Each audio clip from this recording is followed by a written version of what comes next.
cordial saludo, queridos docentes. Les vengo a presentar el tema de la religión y la ciencia en fundamentación a los derechos humanos.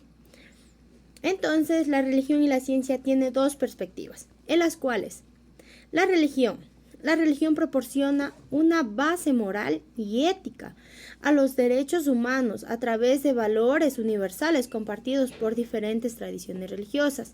Podríamos decir, aparte de eso, que hay otra perspectiva sobre la ciencia, que podríamos ofrecer de una forma racional y empírica para comprender los derechos humanos, explicando su importancia desde investigaciones en campos como la psicología y la sociología, que podríamos decir que la religión tiene una influencia histórica en los derechos humanos, por la cual nosotros gozamos ahora de unos derechos que anteriormente no teníamos. Podríamos decir que empieza desde la antigüedad, la Edad Media y la Ilustración. A partir de ahí, en la antigüedad, la religión ha sido una fuente de inspiración y justificación para los derechos humanos desde las antiguas civilizaciones, estableciendo principios de igualdad y dignidad para nosotros como seres humanos.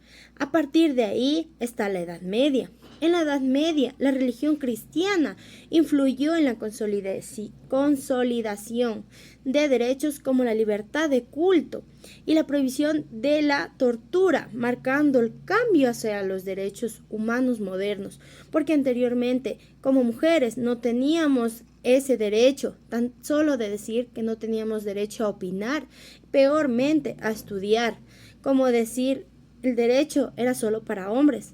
Ahora no, gozamos eso y demos gracias que ahora tenemos estas que nos ayudan a ser otras mejores personas, porque a partir de ahí, en la Ilustración, trajo consigo el surgimiento de una nueva visión secular de los derechos humanos, alejándonos de la religión y basándonos en la razón, en la naturaleza humana.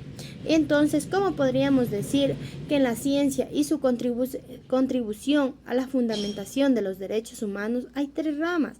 La neurociencia, la investigación social, derecho internacional. En la neurociencia hemos demostrado que tenemos empatía y compasión son fundamentales para una convivencia humana, que podríamos proporcionar derechos a los demás. Aparte de eso, tenemos un derecho internacional. ¿En qué consiste ese derecho internacional? Han establecido marcos legales, tratados en los cuales protegen nuestros derechos humanos. De ahí tenemos una investigación social.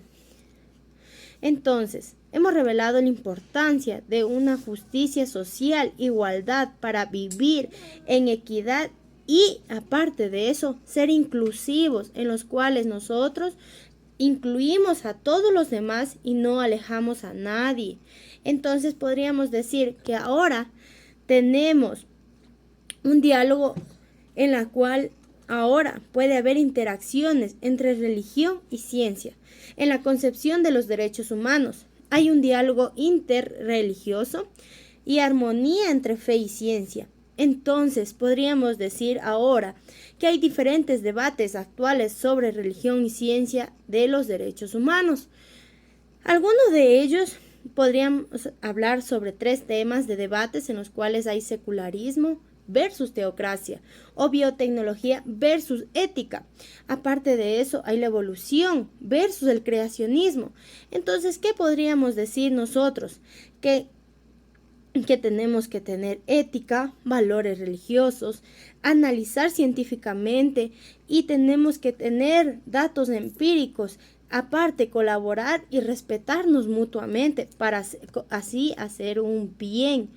Entonces, en conclusión y una recomendación, podríamos decir que hay una visión integradora de religión, ciencia y derechos humanos. Tanto la tolerancia religiosa, educación interdisciplinaria y un diálogo constante para poder dialogar y así convivir en armonía y paz. Así tendríamos tanto derechos como obligaciones para nosotros. Muchas gracias.